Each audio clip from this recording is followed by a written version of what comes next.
Let me tell y'all about the coward. I'm out here today cutting grass around the pond, and it made me think about the story of Peter being called out of the boat to walk to Jesus, where in Matthew 14 we see a description of Peter walking to Jesus and walking on the water. You know, there were storms that night, and it was a tough situation, but Peter was actually doing what Jesus called him out to do.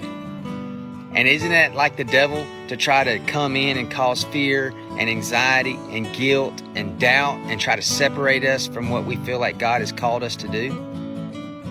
As Peter was called out of the boat, he was doing good. He was walking on water, but the more time he spent getting closer to God, he began to look around and he got distracted because he didn't have his blinders on, his spiritual blinders, focused in on what God had called him to do.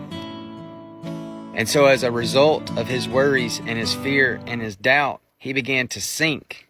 But this is my favorite part. In Matthew 14, Peter calls out for Jesus. Jesus doesn't come to Peter. He reaches his hand out and lifts Peter back up and gets him back to the boat. And I think what's significant about that is that Peter was close enough to Jesus that when the devil attacked him with that doubt and that fear and that anxiety, that he was with hand's reach of Jesus. He was close. If you're like me, you need a daily reminder to keep your guard up. Don't let that devil creep in. Surround yourself with a body of believers that you can reach out to, that you can get comfort and get encouragement and get prayer. Don't let that roaring lion come in and get in your mind and create any doubt.